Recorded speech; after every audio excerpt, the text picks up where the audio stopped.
ನಮಸ್ಕಾರ. Smart screen YouTube ಚಾನಲ್ಗೆ ಸ್ವಾಗತ. ನಾನು ಶ್ವೇತಾ ಕಲಕಣಿ. ಈ ವಾರದ ಡಬಲ್ ಎಲಿಮಿನೇಷನ್ ನಲ್ಲಿ ಸೂರಜ್ ಎವಿಕ್ಟ್ ಆಗಿದ್ದನ್ನ ನೋಡ್ತಾ ಇದ್ರೆ ಕಳೆದ ವಾರ ಕಾವ್ಯ ಕ್ಯಾಪ್ಟನ್ ಆಗಿದ್ ಯಾಕೆ ಅನ್ನೋ ಪ್ರಶ್ನೆ ಈಗ ಕಾಡ್ತಾ ಇದೆ. ಬಿಗ್ ಬಾಸ್ ಬೇಕಂತಲೇ ಕಾವ್ಯಾಳನ್ನ ಕ್ಯಾಪ್ಟನ್ ಮಾಡಿ ಸೂರಜ್ನ ನಾಮಿನೇಷನ್ ರೌಂಡ್ ನಲ್ಲಿ ಇರಿಸಿ ಈ ವಾರ ಅವರನ್ನ ಮನೆಯಿಂದ ಹೊರ ಕಳಿಸಿದ್ರ. ರಕ್ಷಿತಾ ಶೆಟ್ಟಿ ಸೀಕ್ರೆಟ್ ರೂಮ್ ನಲ್ಲಿ ಇದ್ದಾಗ ಎಷ್ಟು ಆಗುತ್ತೋ ಅಷ್ಟು ಕಾವ್ಯ ಕ್ಯಾಪ್ಟನ್ ಆಗೋದನ್ನ ತಡೆದ್ಲು, ಹಾಗೆ ಆಕೆಯನ್ನ ಮನೆಯಿಂದ ಹೊರ ಹಾಕುವ ಪ್ರಯತ್ನವನ್ನ ಮಾಡಿದ್ಲು. ಕೊನೆಯದಾಗಿ ರಕ್ಷಿತಾ ಶೆಟ್ಟಿಯ ಆಟವನ್ನ ಬೇರೆ ರೀತಿಯಾಗಿ ತಿರುಚಿ ಆಕೆಯನ್ನ ನೆಗೆಟಿವ್ ಆಗಿ ತೋರಿಸಿ ಕಾವ್ಯಳನ್ನ ಕ್ಯಾಪ್ಟನ್ ಅನ್ನಾಗಿ ಮಾಡಿ ಆಕೆ ಒಂದು ಪರಿಶ್ರಮದಿಂದ ಕ್ಯಾಪ್ಟನ್ ಆದ್ಲು ಅನ್ನೋ ರೀತಿಯಾಗಿ ಪೋರ್ಟ್ರೇ ಮಾಡಿಬಿಟ್ರು ಬಿಗ್ ಬಾಸ್.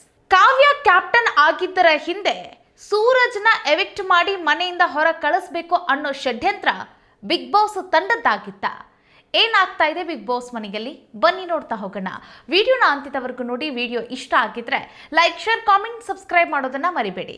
ಎಸ್ ವೀಕ್ಷಕರೇ, ಬಿಗ್ ಬಾಸ್ ಮನೆಯಲ್ಲಿ ಕಳೆದ ವಾರದ ಆಟವನ್ನ ಒಂದ್ ಸ್ವಲ್ಪ ನಾವು ಮೆಲುಕು ಹಾಕೋಣ. ಯಾಕಂತಂದ್ರೆ ಈ ವಾರಕ್ಕೂ ಕಳೆದ ವಾರದ ಆಟಕ್ಕೂ ಒಂದ್ ಸ್ವಲ್ಪ ಲಿಂಕ್ ಇದೆ ನೋಡಿ. ಈ ವಾರ ದಿಢೀರ್ ಅಂತ ಹೇಳಿ ಡಬಲ್ ಎಲಿಮಿನೇಷನ್ ಅಂತ ಇತ್ತು. ಯಾಕಂತಂದ್ರೆ ಕಳೆದ 2 ವಾರದಿಂದ ಯಾರು ಕೂಡ ಎವಿಕ್ಟ್ ಆಗಿರಲಿಲ್ಲ. ಅಂದರೆ ಹೊರಗಡೆಯಿಂದ ಬಂದಂಥ ಗೆಸ್ಟ್ಗಳಾದಂಥ ರಜತ್ ಮತ್ತು ಚೈತ್ರ ಕಳೆದ ವಾರ ಹೋಗ್ತಾರೆ ಅವರು ಹೊರಗಡೆ. ತದನಂತರ ಆ ಕಳೆದ ವಾರ ಅಂತಂದರೆ ರಕ್ಷಿತಾ ಶೆಟ್ಟಿ, ಧ್ರುವಂತ್ ಅವರು ಸೀಕ್ರೆಟ್ ರೂಮ್ಗೆ ಹೋಗ್ತಾರೆ ವಿನಃ ಅವರು ಎವಿಕ್ಟ್ ಆಗಿ ಮನೆಯಿಂದ ಹೊರಗಡೆ ಹೋಗೋದಿಲ್ಲ. ಹೀಗಾಗಿ ಈ ವಾರ ಡಬಲ್ ಎಲಿಮಿನೇಷನ್ ಅನ್ನ ಇಟ್ಟಿದ್ದಾರೆ. ಸೊ ಕಳೆದ ವಾರ ಅನ್ಎಕ್ಸ್ಪೆಕ್ಟೆಡ್ಲಿ ಕಾವ್ಯ ಕ್ಯಾಪ್ಟನ್ ಆಗ್ತಾರೆ.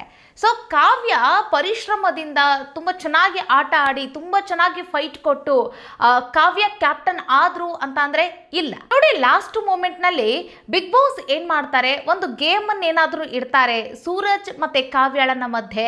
ಸೊ ಆಗ ಸೂರಜ್ ಕ್ಯಾಪ್ಟನ್ ಆಗಬಹುದು ಬಹುತೇಕ ಅಂತ ಹೇಳಿ ಒಂದಷ್ಟು ಅನಲೈಸೇಷನ್ ನಡೀತಾ ಇತ್ತು. ಆದ್ರೆ ಎಲ್ಲರ ಲೆಕ್ಕಾಚಾರವನ್ನ ಉಲ್ಟಾ ಪಲ್ಟಾ ಮಾಡ್ಲಿಕ್ಕಾಗಿ ಕಾವ್ಯಾಳನ್ನ ಕ್ಯಾಪ್ಟನ್ ಮಾಡಬೇಕು ಅನ್ನೋ ಒಂದೇ ಒಂದು ಅಜೆಂಡಾದಿಂದಾಗಿ ಬಹುಮತಗಳನ್ನ ಇಡ್ತಾರೆ. ಸೊ ಬಿಗ್ ಬಾಸ್ ಮನೆಯಲ್ಲಿ ಇರುವಂತಹ ಕಂಟೆಸ್ಟೆಂಟ್ಗಳೆಲ್ಲರೂ ಕೂಡ ಆಲ್ಮೋಸ್ಟ್ ಕಾವ್ಯಾಳನ್ನ ಇಷ್ಟಪಡ್ತಾರೆ. ಹೀಗಾಗಿ ಕಾವ್ಯ ಕ್ಯಾಪ್ಟನ್ ಆಗ್ಲಿ ಅಂತ ಹೇಳಿ 1 by ಎಲ್ಲರೂ ಕೂಡ ಓಟ್ ಹಾಕ್ತಾ ಹೋಗ್ತಾರೆ. ಆಗ ಸೂರಜ್ ಅವರು ಕ್ಯಾಪ್ಟನ್ ಆಗೋದಿಲ್ಲ, ಕಾವ್ಯ ಕ್ಯಾಪ್ಟನ್ ಆಗಿ ಬಂದು ಕ್ಯಾಪ್ಟನ್ ರೂಮ್ಗೆ ಹೋಗಿ ಸೇರ್ಕೊಳ್ತಾರೆ. ಸೊ ಕಳೆದ ವಾರ ಕ್ಯಾಪ್ಟನ್ ಆಗಿರೋ ಕಾವ್ಯ ಈ ವಾರ ಅವರು ನಾಮಿನೇಟೇ ಆಗೋದಿಲ್ಲ. ಸೂರಜ್ ನಾಮಿನೇಟ್ ಆಗಿರ್ತಾರಲ್ಲ, ಹೆಂಗಾದ್ರೂ ಮಾಡಿ ಸೂರಜ್ನ ಮನೆಯಿಂದ ಹೊರ ದಬ್ಬಬಹುದು ಅಂತ ಹೇಳಿ ಇದು ಬಿಗ್ ಬಾಸ್ ಮಾಡಿರುವಂಥ ಷಡ್ಯಂತ್ರ ಅಂತ ಹೇಳಿ ಸೋಷಿಯಲ್ ಮೀಡಿಯಾದಲ್ಲಿ ಈ ಕುರಿತಾಗಿ ಚರ್ಚೆ ನಡೀತಾ ಇದೆ. ಇದ್ರ ಬಗ್ಗೆ ನಿಮ್ಮ ಅಭಿಪ್ರಾಯ ಏನು ಕಾಮೆಂಟ್ ಮಾಡಿ. ಇನ್ನೊಂದು, ಈಗ ರಕ್ಷಿತಾ ಶೆಟ್ಟಿನ ಈ ವಿಚಾರವಾಗಿ ನೆಗೆಟಿವ್ ಮಾಡಿದ್ರಾ ಅನ್ನೋ ಒಂದು ಪ್ರಶ್ನೆಯು ಕೂಡ ಕಾಡ್ತಾ ಇದೆ. ಇಲ್ಲಿ ಸೂರಜ್ನ ಮನೆಯಿಂದ ಹೊರ ಕಳಿಸ್ಬೇಕು ಅಂತ ಹೇಳಿ ಇವ್ರದೊಂದು ಪ್ಲಾನ್ ಇತ್ತು. ಅದೇ ಪ್ರಕಾರ ಈಗ ಸೂರಜ್ ಏನಾದರೂ ಕ್ಯಾಪ್ಟನ್ ಆಗಿಬಿಟ್ಟಿದ್ರೆ ಆಗ ಕಾವ್ಯ ನಾಮಿನೇಟ್ ಆಗಿ ಮನೆಯಿಂದ ಹೊರ ಹೋಗೋ ಸಾಧ್ಯತೆ ಇರುತ್ತೆ. ಸೊ ಇಲ್ಲಿ ಕಾವ್ಯಾಳನ್ನ ಮನೆಯಿಂದ ಹೊರ ಕಳಿಸೋದೇ ಇಲ್ಲ ಇವರು. ಮತ್ತೆ ಅವಳನ್ನ ನಾಮಿನೇಷನ್ ಲಿಸ್ಟ್ ನಲ್ಲಿ ಇರಿಸಿದ್ರು ಸಹಿತ ಈಗ ಮನೆಯಿಂದ ಹೊರಗೆ ದಬ್ಬಬೇಕಾಗಿದ್ದ ಯಾರನ್ನ ಹೇಳಿ, ಸೂರಜ್ನ. ಸೂರಜ್ ಕ್ಯಾಪ್ಟನ್ ಆಗೋದನ್ನ ಅವರು ತಡೆ ಹಿಡಿದು ನಿಲ್ಲಿಸೋದಕ್ಕಾಗಿಯೇ ಅವರು ಕೊನೆಯದಾಗಿ ಬಹುಮತದ ಒಂದು ಟಾಸ್ಕ್ ಅನ್ನ ಕೊಟ್ಟು ಕಾವ್ಯಾಳನ್ನ ಕ್ಯಾಪ್ಟನ್ ಮಾಡಿ ಸೂರಜ್ನ ಅವರು ಈ ನಾಮಿನೇಷನ್ ಲಿಸ್ಟ್ ನಲ್ಲಿ ಅವರನ್ನ ಸೇರಿಸ್ತಾರೆ. ಸೊ ಈಗ ಮನೆಯಿಂದ ಹೊರಗಡೆ ಕಳಿಸಿದ್ರು. ಸೊ ಇವ್ರದ್ದು ಇದೊಂದು ಪ್ಲಾನ್ ಆಗಿತ್ತು. ಈ ಪ್ಲಾನು ರಕ್ಷಿತಾ ಶೆಟ್ಟಿ ಗೊತ್ತಿಲ್ಲ. ಸೀಕ್ರೆಟ್ ರೂಮ್ ನಲ್ಲಿ ಇದ್ದಂತಹ ರಕ್ಷಿತಾ ಶೆಟ್ಟಿ ಮತ್ತೆ ಧ್ರುವಂತ್ ಅವರು ನೋಡಿ ಹೇಗಾದ್ರೂ ಮಾಡಿ ಯಾರು ಟಫ್ ಕಾಂಪಿಟೇಟರ್ಸ್ ಇರ್ತಾರಲ್ಲ ಅವ್ರನ್ನ ಮನೆಯಲ್ಲಿ ಉಳಿಸ್ಕೊಳ್ಳೋಣ, ಯಾರು ಅನ್ಡಿಸರ್ವ್ ಅಂತ ಇರ್ತಾರೆ ನೋಡಿ, ಆಟ ಆಡಕ್ ಬರೋದಿಲ್ಲ, ಸುಮ್ಮನೆ ಅವ್ರು ಬಿಗ್ ಬಾಸ್ ಮನೇಲಿ ಇದಾರೆ ನೋಡಿ, ಅವರನ್ನ ಮನೆಯಿಂದ ಹೊರ ಕಳಿಸೋ ಪ್ರಯತ್ನ ಮಾಡೋಣ ಅಂತ ಹೇಳಿ ಧ್ರುವಂತ್ ಮತ್ತೆ ಇಲ್ಲಿ ರಕ್ಷಿತಾ ಶೆಟ್ಟಿ ಎಷ್ಟಾಗುತ್ತೋ ಅಷ್ಟು ಸ್ಟ್ರಾಟರ್ಜಿಗಳನ್ನ ಮಾಡ್ತಿರ್ತಾರೆ. ಇಬ್ಬರ ನಡುವೆ ಕೂಡ ಸರಿಯಾದ ಹೊಂದಾಣಿಕೆ ಕೂಡ ಆಗ್ತಿರೋದಿಲ್ಲ. ಆಗ ರಕ್ಷಿತಾ ಶೆಟ್ಟಿ ಧ್ರುವಂತ್ ಜೊತೆ ಫೈಟ್ ಮಾಡೋದು, ಧ್ರುವಂತ್ ರಕ್ಷಿತಾ ಜೊತೆ ಫೈಟ್ ಮಾಡೋದು, ಈ ರೀತಿಯಾದಂತಹ ಕಾಂಟ್ರವರ್ಸಿಗಳು ಆಗ್ತಾ ಇತ್ತು ಸೀಕ್ರೆಟ್ ರೂಮ್ ನಲ್ಲಿ. ಅದನ್ನ ನೋಡಿ ಮಜಾ ತಗೊಳ್ತಾ ಇದ್ರಿ ವಿನಃ ಅದರಲ್ಲಿ ಯಾರ್ದು ಸರಿ ಯಾರ್ದು ತಪ್ಪು ಅಂತ ಹೇಳಿ ಸರಿಯಾಗಿ ಅನಲೈಸೇಷನ್ ಮಾಡಕ್ ಬರ್ತಿರ್ಲಿಲ್ಲ ಕೆಲವರಿಗೆ. ಇನ್ನು ಬಿಗ್ ಬಾಸ್ ಕೂಡ ರಕ್ಷಿತಾ ಶೆಟ್ಟಿ ಮಾಡಿದಂತಹ ಮಾತುಗಳು ಮತ್ತೆ ಆಡಿದಂತಹ ಮಾತುಗಳು ಮತ್ತೆ ಅವ್ರು ಮಾಡಿದಂತಹ ಬಿಹೇವಿಯರ್ ಇದೆಲ್ಲದಕ್ಕೂ ಸುದೀಪ್ ಅವ್ರು ಏನು ಹೇಳ್ತಾರೆ, ನೀವೇನು ಒಳ್ಳೆಯವರಲ್ಲ ಅಂತ ಹೇಳ್ತಾರೆ. ಸೊ ಅಲ್ಲಿಗೆ ರಕ್ಷಿತಾ ಶೆಟ್ಟಿಗೆ ಯಾರೆಲ್ಲ ಫ್ಯಾನ್ ಫಾಲೋವರ್ಸ್ ಇರ್ತಾರಲ್ಲ ಅವರ ಮನಸ್ಸು ಮನಸ್ಸಿಗೆ ಅಂದರೆ ರಕ್ಷಿತಾ ಶೆಟ್ಟಿ ಕೆಟ್ಟವಳು ಅನ್ನೋ ರೀತಿಯಾಗಿ ಇವರು ಬಿಂಬಿಸಿದ್ರ, ಅದನ್ನು ನೀವೇ ಅರ್ಥ ಮಾಡ್ಕೊಳ್ಳಿ ಅವ್ರು ಯಾವ ರೀತಿಯಾಗಿ ಪೋರ್ಟ್ರೇ ಮಾಡಿದ್ರು ಅಂತ ಹೇಳಿ.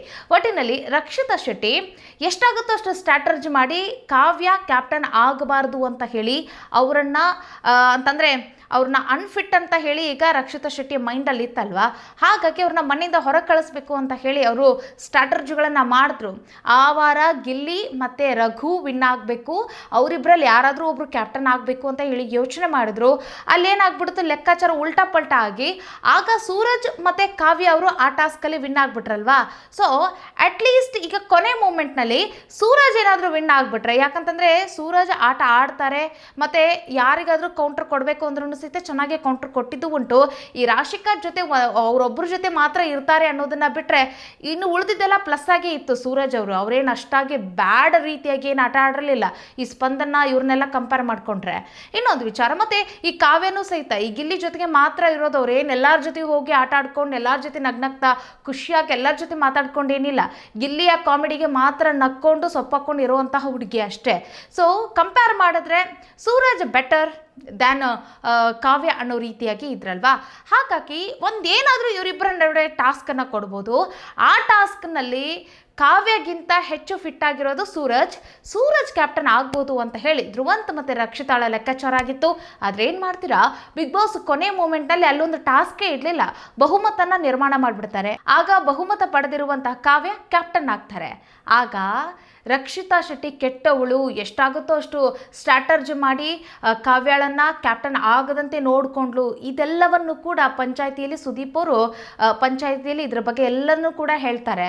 ಸೊ ಇವ್ರದ್ದೊಂದು ಪ್ಲ್ಯಾನ್ ಆಗಿತ್ತು ಇಲ್ಲಿ ಫೈನಲಿ ಏನಂತಂತಂದರೆ, ಇವರ ಪ್ಲ್ಯಾನ್ ಏನು, ಕಾವ್ಯ ಕ್ಯಾಪ್ಟನ್ ಆಗಬೇಕು, ಸೂರಜ್ನ ಎಲಿಮಿನೇಟ್ ಮಾಡಿ ಮನೆಯಿಂದ ಹೊರಗಡೆ ಕಳಿಸ್ಬೇಕು, ಈ ಪ್ಲ್ಯಾನು.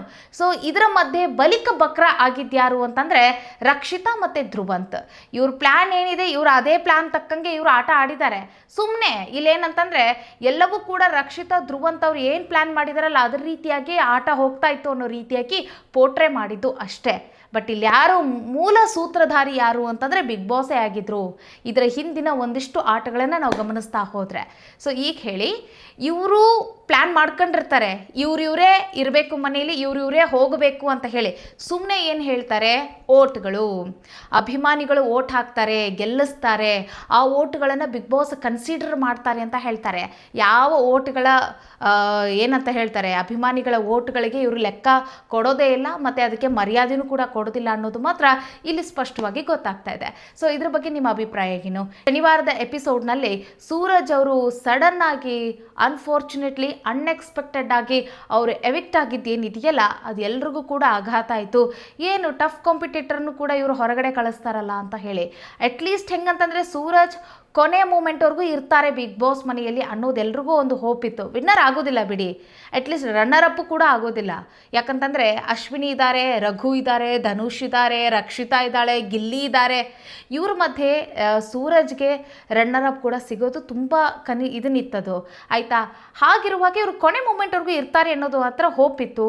ಅಂಥವ್ರನ್ನ ಮನೆಯಿಂದ ಈಗಲೇ ಅಂತಂದರೆ ಇನ್ನೂ ವರ್ಸ್ಟ್ ಆಗಿರುವಂಥ ಕಂಟೆಸ್ಟೆಂಟ್ಗಳನ್ನು ಬಿಗ್ ಬಾಸ್ ಇಟ್ಕೊಂಡು ಸೂಪರ್ ಆಗಿರುವಂಥ ಕಂಟೆಸ್ಟೆಂಟ್ಗಳನ್ನು ಹೊರದಬ್ಬಿದ್ದೇನಿದೆಯಲ್ಲ, ಇದು ಒಂದು ರೀತಿ ಎಲ್ಲರಿಗೂ ಆಘಾತ ಆಯಿತು. ಅಷ್ಟೇ ಅಲ್ಲ, ಸೂರಜ್ ವಿಚಾರದಲ್ಲೂ ಹಾಗೆ ಮಾಡಿದ್ರು, ಮಾಳು ವಿಚಾರದಲ್ಲೂ ಹಾಗೆ ಮಾಡಿದ್ರು. ಮಾಳುನೂ ಕೂಡ ಟಫ್ ಕಾಂಪಿಟೇಟರ್, ಅವರನ್ನು ಮನೆಯಿಂದ ಹೊರ ಕಳಿಸಿದ್ದಾರೆ. ಸೊ ಇದರ ಬಗ್ಗೆ ನಿಮ್ಮ ಅಭಿಪ್ರಾಯ ಏನು? ಒಟ್ಟಿನಲ್ಲಿ ಅವರ ಪ್ಲ್ಯಾನ್ ಏನಿರುತ್ತೆ ಆ ಪ್ಲ್ಯಾನ್ ಪ್ರಕಾರ ಅವ್ರು ಆಟ ಆಡಿಸ್ತಾರೆ, ಆಟ ಆಡ್ತಿದ್ದಾರೆ, ಬಿಗ್ ಬಾಸ್ನ ತೊಗೊಂಡು ಹೋಗ್ತಿದ್ದಾರೆ.